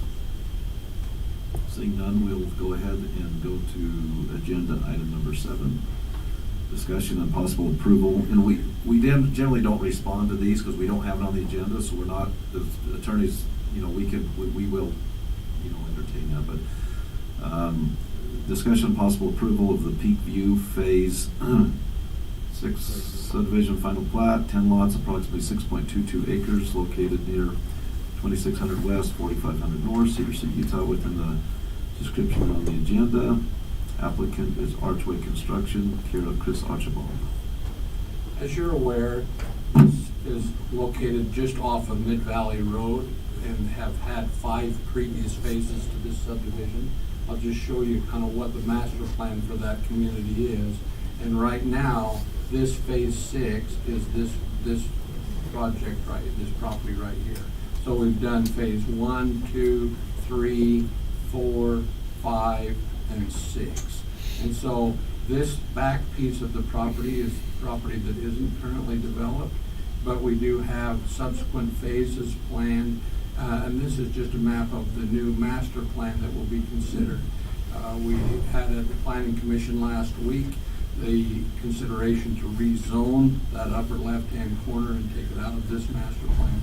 But the purpose of this master plan map is just to show you where phase 6 fits into the rest of that development. So this is the actual plat that is ready to be signed. It's been prepared. And as you're aware, on a final plat, the Planning Commission doesn't review this. This is a Board of County Commission decision. And what we're really looking for is that we have plans and specifications that have been prepared for the public improvements. We have a tax clearance, a financial guarantee for the improvements. We have the Mylar, and then the staff reviews that and make sure we're ready to go, and then it just comes here for final approval. So it's an administrative function in that regard. And so that's why we don't hold a public hearing or anything. We just see that it's in compliance. We have all of the things that are taken care of, and we're ready to move forward. And I've been trying really hard to get that hard copy before I put it on the agenda. And I actually have it all for today, so congratulations. And we can still hold in the event that, we don't have a tax clearance or we don't have the financial guarantee, which I do have on these. We can just not record it until we're ready to get. We're ready to move forward on these, and so it requires an action. Any motion, any discussion? I would move for approval of the Peak View Phase 6 subdivision final plat, 10 lots, approximately 6.22 acres, located near 2600 West, 4500 North, Cedar City, Utah. And the description there. Second. It's been moved and seconded. All in favor? Aye. Aye. Motion carries. Thank you. Number 8, discussion and possible approval of the three of the parks at Deer Hollow, Phase 2B subdivision, final plat, 23 lots, approximately 8.09 acres, located near 1700 West Mid Valley Road, Cedar City, Utah, within the description in the agenda, and the applicant is Keystone Developers. Members of the body? Again, the final plat, this is a little harder to read because it's turned on its end, but this is the area right here that we're talking about. If you can see my cursor, this area right here, this road, it's not exactly like this, but this was the master plan, and you can see phase 2. We actually had a phase 2A and a phase 2B, but this is the area that we're talking about for these lots right here as part of this master plan community. Ironically, we have the Parks at Deer Hollow and Peak View final plat on the same meeting, but just to talk about these areas, are probably the areas that I've seen the greatest growth in the county in terms of these types of subdivisions because of the availability of sewer and water, and these have been slowly being built out. And this Parks at Deer Hollow is a much older subdivision in Peak View from when it started, and it just got through part of phase 1, and we actually came back and broke phase 1 into an A and B also because it was during 2007, 2008, and then things died off, and we didn't have a lot of development in that area. But in the last 10 years, we've had steady growth in those areas, and they continue to build out. And we have had proposals in this particular area to use some of the new townhouse developments, and we'll see that in subsequent phases. They'll be coming back in here soon with an amendment to this master plan to show where some of those can be because they weren't available when we did this master plan. But again, this is a final plat that's in conformance with the ordinance. Everything's in place, and we're ready to move forward with the signing of the final plat.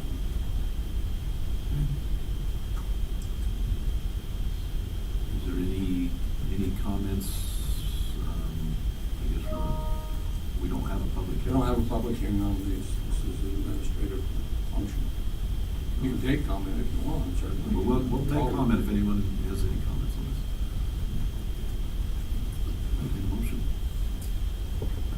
I move for approval of the Parks at Deer Hollow Phase 2B subdivision final plat, 23 lots, approximately 8.09 acres, located near 1700 West Mid Valley Road, Cedar City, within the legal description as outlined on the agenda. Second? Been moved and seconded. All in favor? Aye. Aye. Motion carries. Thank you. We covered number 9. Thank you, Commissioners. Appreciate all that. Thanks, Reed. Need signatures. Do you want me to sign this now, or do you want to wait till Right, I? need signature. I would, I'll take Then you can go. Yeah, if you can, and, Sam and.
discussion and possible approval of a VOCA grant for 2023 through 2025.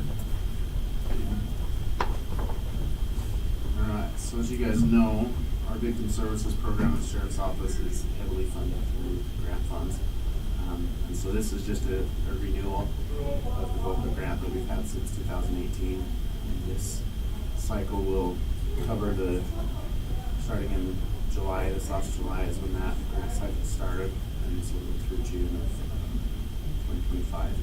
So what this, as you guys know, that we've discussed that there's going to be there was a big decrease in VOCA funding. Federally, there was a 40% decrease. Most of those funds come from offender fees and fines. And so there's just been a decrease in that funding that's available. So we've cut a lot. It helped immensely that we cut the third victim advocate position for now.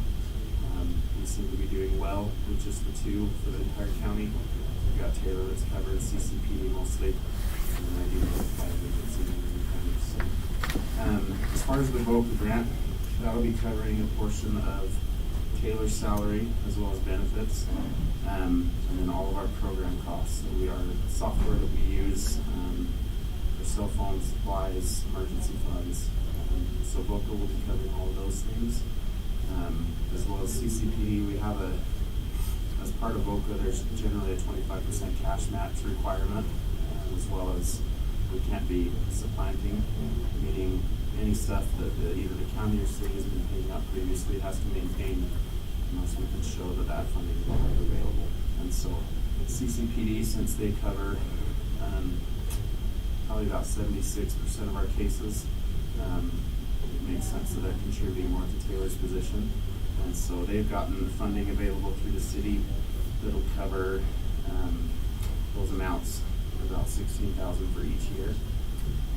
And so that's kind of where we stand with VOCA and what's being covered by the VOCA grant. So what would our match be on at the very bottom, the $16,437.83. That's for year one, and $16,000 for year two. That'll be covered through COPD.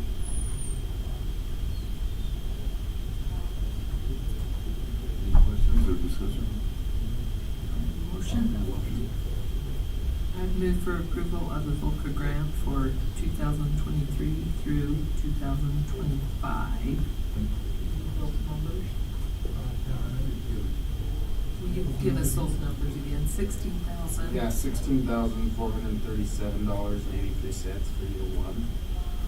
Is that monies that Cedar City will be paying? That's, yeah. I mean, I can give you What is my. the Iron County portion, do we know? Do you have that? Well, there's nothing that the county will have to pay for with VOCA. So this is purely approving the grant? That's for the. Just the grant. Yeah, VOCA's gonna be covering the portion of the salary and benefits for the victim advocate position. So the match is from Cedar City. Yeah. So with VOCA, there's no county obligation as far as VOCA goes. State contracts different, but we'll get to that next. Second. Been moved and second, all in favor? Aye. Thank you. Bid 11 as well. Discussion and possible approval of VC state contract to fund the Victim Services Division within the Sheriff's Office. So this is the same thing, it's just, this last legislative session with the cuts that we were receiving, Utah recognized, right, that there's a need for victim services across the state. I think $12 million was set aside for victim services as a whole. $2 million of that was meant for law enforcement and criminal justice agencies. And so we were, since we had an amount higher than $75,000, we were granted $75,000 for the 2023-2024 fiscal year.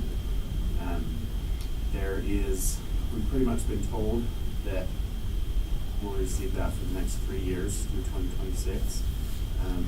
The Utah Office for Victims of Crime doesn't see that going away. You know, we'll have to look at that in 2026, but for the next 3 years, yeah. This contract specifically is for this next fiscal year, and then it'll renew to be for the next 2 years. So this funding from the state contract will fund the program manager's salary and benefits. There's a small portion, $170.57, that will not be covered in the first year with benefits.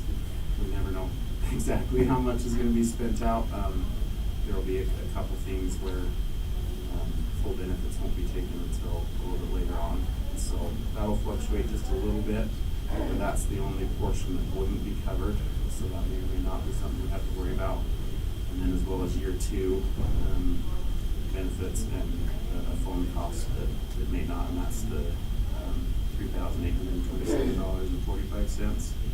So I work with the sheriff, he's aware of what those amounts are, and we'll keep those in mind for the Sheriff budgets. for the 2024 year. So as far as that, it'll cover that. It'll cover my training costs, my cell phone. Because I'm not on the grant won't pay for my training costs and supplies and stuff like that, but it'll pay for our program in general. So that is what the state contract will cover. We'll receive a total of $75,000 for the next year. Any questions or comments? Take a motion. I would move for approval of the ULBC state contract to fund the Victim Service Division within the Iron County Sheriff's Office. Second. Then move to second, all in favor? Aye. Aye, motion carries. Okay, anything else on this one? Wendy's still here. Well, she moved, I thought she was gone. Discussion of possible approval of state contract funds through the Utah Attorney General's Office, CJC program.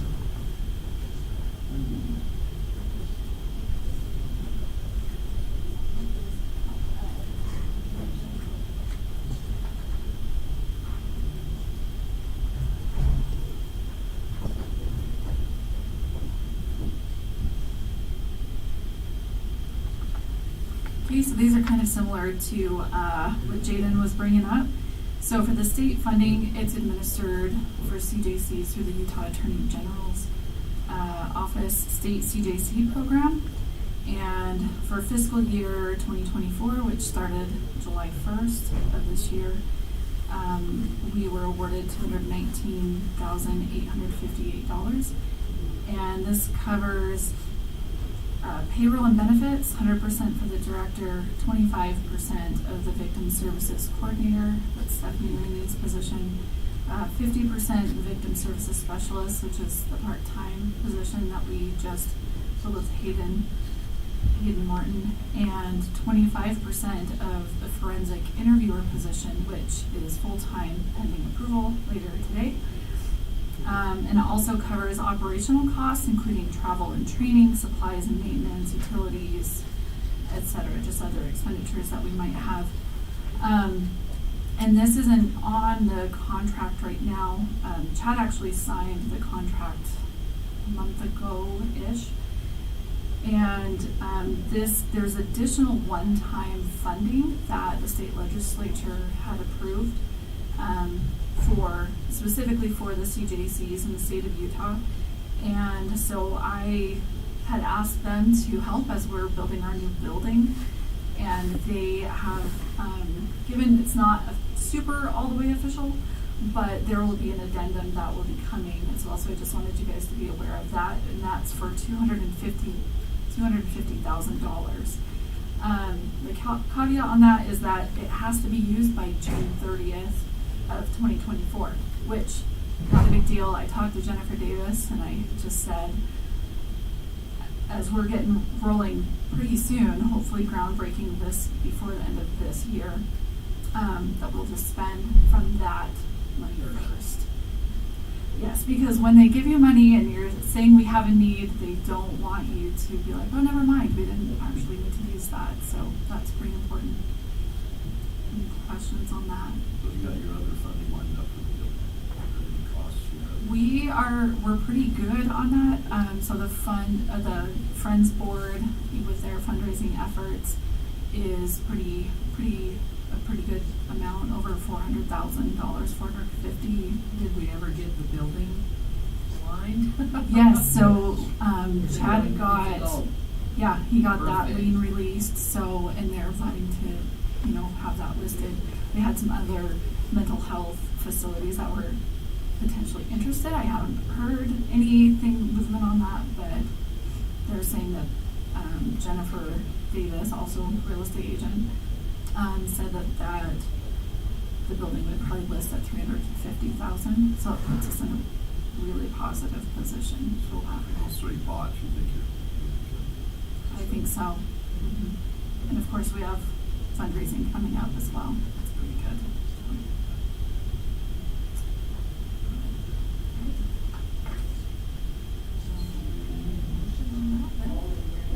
Yes. I would move for approval of the state contract funds through the Utah Attorney General's Office CJC program. Second. Moved and seconded, all in favor? Aye. Aye. Deal 13 as well, discussion of possible approval of VOCA grant funds and certified assurances. Yes, so the Victims of Crime Act, as you know, that's a 2-year, you apply for 2-year funding. With that, like Jada had mentioned, there is that whole decrease. We actually only asked for about 40.6% of what was asked in previous years. And that was after analyzing some data that we had and making some pivots. So for year 1, we were granted $192,267.29, and for year 2, which is fiscal year 2025, is $200,849.42 for a total of $393,116.71. That covers 75% of the personnel and benefits for the Victim Services Coordinator position, 50% of the Victim Services Specialist, and 75% of the Forensic Interviewer, which makes up the difference in the state. So combine those two. And also for mental health funds with our contracted therapists for fiscal year 2024. We just asked for $55,000, and for fiscal year 2025, $60,000. And this also includes $2,000 for each year for emergency funds, which are used for immediate needs of families that we may see in our center, whether that's fuel, so they can actually get to the interview, medical exams. Sometimes that can be a barrier, or food or clothing.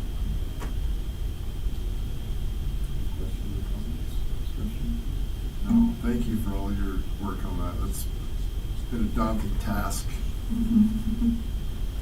Analyzing what our actual needs are and getting that whittled down. Thank you so much. That was awesome. You done good, thanks. I'd move for approval of the VOCA grant funds and certified assurances as presented by Wendy Desson. Second? It's been moved and seconded, all in favor? Aye. Motion carries. Number 14, discussion and permission approval to use county roads for an off-road event. Dates are September 22nd, 23rd, 2023. Tested by Donald Jackson, Legacy Racing. Okay, so they thought the meeting was a different day, but I believe, I'm not sure who I've got, but I'm gonna call somebody on the phone right now and they're gonna speak to it. They said they were ready. I don't know if it was him or his wife.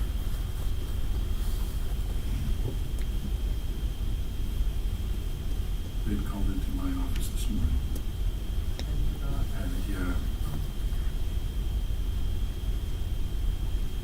Hi, Donald, this is John Whitaker from Iron County. Good. Can I put you on speakerphone and have you speak to this agenda item? Okay, here you go.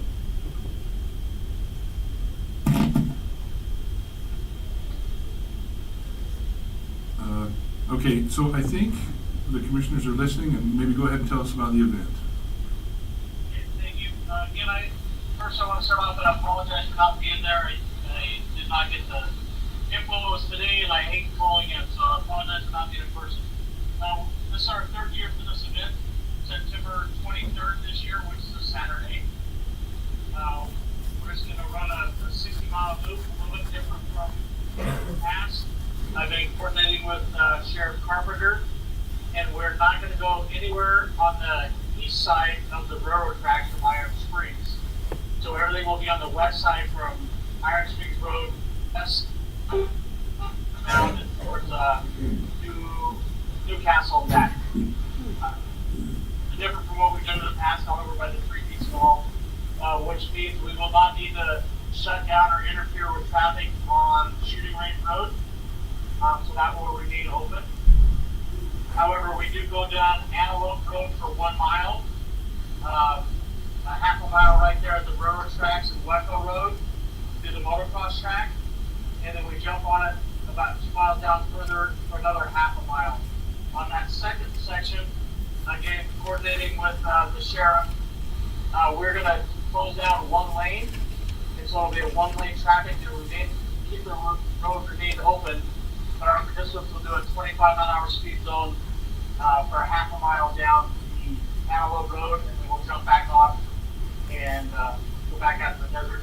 And then we'll cross Desert Mound twice. Again, not closing Desert Mound, just asking permission to cross it twice.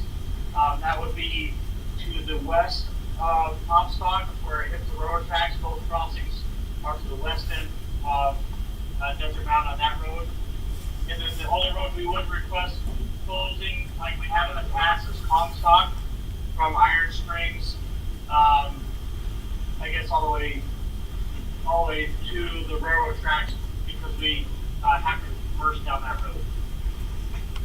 Like we've done in the past, we'll provide the insurance policy.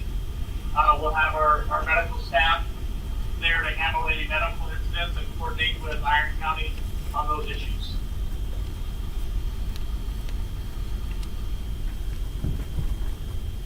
Okay. Ken, do you have any comments on this? We're good. Well, we've met with BLM and we've met a couple of times. I think that this is about the best option that we have. The issues that we had last year I think it solves a are lot of those addressed. issues. Okay. Any other questions? I'd move for approval of the use of county roads for an off-road event. Dates are September 22nd and 3rd, 2023. Second. It's been moved and seconded. All in favor? Aye. Aye. Motion carries. Okay, Thank thanks, you. Don. 15, discussion possible approval of local consent for the event of how do you say that? Magnific. Magnific. Magnific. To be held on Cedar Highlands Drive on September 2nd, 2023. This is Cedar City Winery. Jake? Yes, thank you. So as stated, we're looking for a local consent to host an event for Utah Wine Festival. It's kind of jumped around as far as where we were looking to host that. What I originally sent in was a lot down just a little ways off of Right Hand Canyon Road, but over the weekend I talked with the chef and they actually want to move that just right up the road to 2008 South Highlands Drive. It's a cabin owned by Linford and Nelson. It'll just take place on the patio there. It's just a small little wine pairing dinner for 20 people. So if possible, I'd like approval for that. We good, Sheriff, with that? Yeah, I think she's got it. Any other questions? Entertain a motion? Move for approval of local consent for the event Magnifique to be held on Cedar Highlands Drive on September 2nd, 2023. Second? It's been moved and seconded. All in favor? Aye. I want to know if you could have pronounced that without having some help. I actually could have. I have this much culture. So, Well, I have that. I got this. I got just Now enough that, culture to have pulled down. the parking, is there enough parking? There is enough parking there. Yeah, there is parking. There is a driveway all the way around, and there is quite a bit of parking out in front of it. So I'm only anticipating 10 cars, and so there will be plenty of parking that it won't obstruct roads or anything like that. Very good. You need that, Melanie. Yeah, and in fact,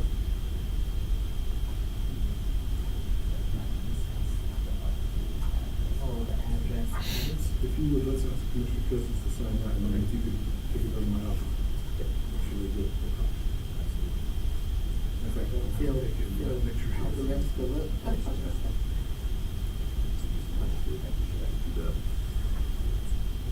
Okay, thank you. Item 16, discussion of possible ratification of a local consent for the event of the Utah Wine Festival Terrier to Table Dinner to be held at Red Acre Center on September 2nd. Requested by Cindy Powers.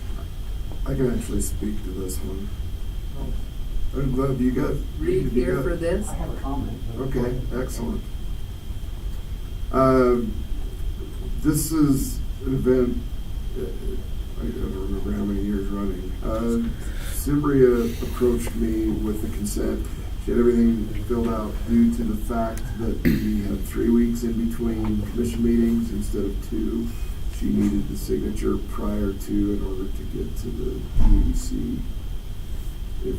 Because we had 3 weeks instead of 2, it put.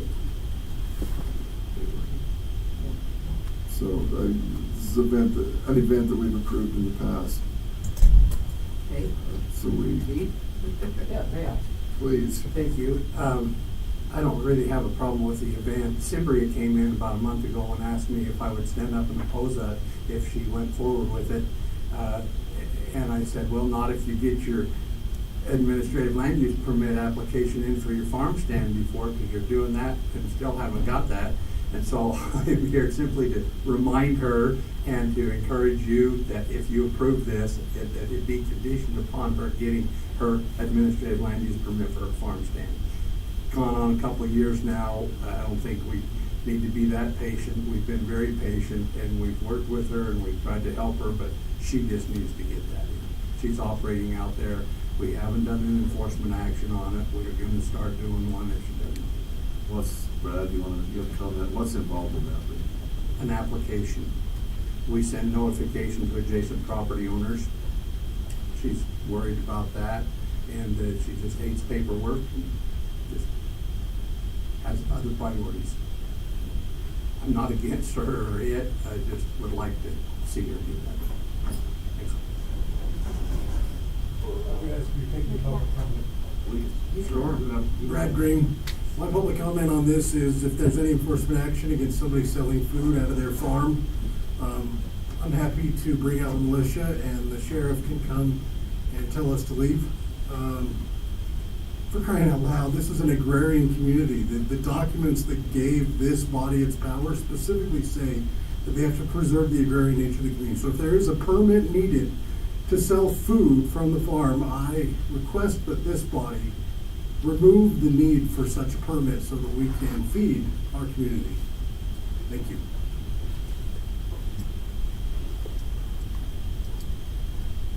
For clarification, the permit isn't just to sell food from the farm, it's to sell stuff that is coming off from the farm. The farm stand has to have 50% produced from the farm, but there's a lot of other stuff sold from the farm that also requires this permit.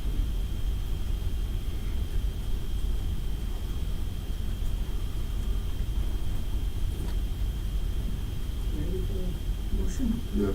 I would move for a ratification of a local consent for the event of the Utah Wine Festival Terrier to the table dinner to be held at Red Acre Center on September 2nd, 2023. And we would ask Cimbria to please get her paperwork done. Well, I'll talk after. Is that the motion? Yeah. Second. And move and second and all in favor? Aye. Aye. And I would say, I'll go reach ahead. out to. No, I would just say I will reach out with her and have a discussion on that issue. Yeah. That- I- More than happy to do that. We've talked to her before too, and we just need to maybe sit down with her and see what we need to do. I'm more than happy to. And Brad, to your point, I mean, if this is an existing ordinance, we either need to enforce it or we need to change the ordinance. And so that's what you're asking us to change the ordinance. So let's get on the agenda and go down that road. But for this one, we need to basically either enforce it or eliminate the ordinance. That's another process that we go through. Reed, can you tell me what ordinance it is? All right, number 17, discussion and possible approval of a special recreation permit from BLM for an OHV Jamboree to be held September 20th through the 30th 2023. Mike? Thank you, Commissioners. Mike Guinness is here from the BLM. He's with the Recreation Office, the one that actually went through this whole thing and worked through all the trails and do the approval process or the permitting process. Anyway, this permit is required by the land agency, the Bureau of Land Management. We got one earlier from the Forest Service, and it's to allow an event to use the public lands, in this case at the OHV trails, for 2 days and at the end of September. And this is just an approval for that process. And I don't think, Mike, there was any issues that he brought up for that. Okay. Entertain a motion? I move for approval of the special recreation permit from the BLM for an OHV Jamboree to be held September 28th through 30th, 2023. Second? Been moved and seconded, all in favor? Aye. I do have a question. So I think there was another jamboree put forth. Do we have to do anything with that? No, that was the Triple S. Yeah, Put yeah. a day jamboree on. Just one day? Yeah. Oh. And there was only, I think, 5 trails. Did you help with that at all? I provided some maps that they had requested, but that's about all I had. Okay. I was just wondering.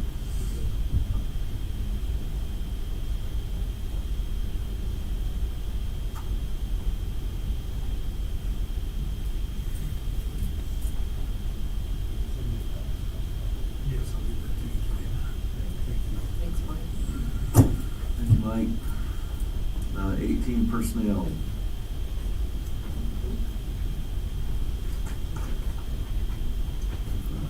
Hello. Charles Roundy was selected from an internal roster to be promoted from a corrections deputy 2 to a corrections corporal, effective August 6, 2023. Alan White was selected from the most recent competitive interview and selection process to backfill the vacant full-time deputy 1 position, effective August 7, 2023, and that's corrections. I should have said that in the beginning. In the CJC department during the most recent fiscal year process, it was already kind of explained a little bit before, both the state of Utah and the Victims of Crime Act have approved funding for a new position, and this will be a 50-50 even split between the two. With your consideration, we'd like to seek approval for the new job description, and then we'll begin the selection process for that. And then in the road department, Gary Young and Kyle Daniels were both selected from the most recent interview and selection process to backfill the vacant full-time maintenance worker positions, effective August 7th, 2023. In the landfill department, Israel Larson was selected from the most recent interview and selection process to backfill the vacant full-time landfill technician position, effective August 7th, 2023. And then in the IT department, Gabriel Carlson was selected from the most recent interview and selection process to backfill the vacant full-time technician position, effective August 21st, 2023. Any comment or question? I'll entertain the motion. I move to approve all of the personnel A through E that Jennifer presented. Second. Been moved and seconded, all in favor? Aye. Thank you. Jennifer. Do we have any boards that we need to discuss or approve? We all, I think we're good on planning commission. Nate, are we staffed on planning commission now? Good. Things going well? Yep. You've got a good board. I think it's a really good group. What I see. So we will, this meeting adjourned. Thank you. Appreciate your attendance.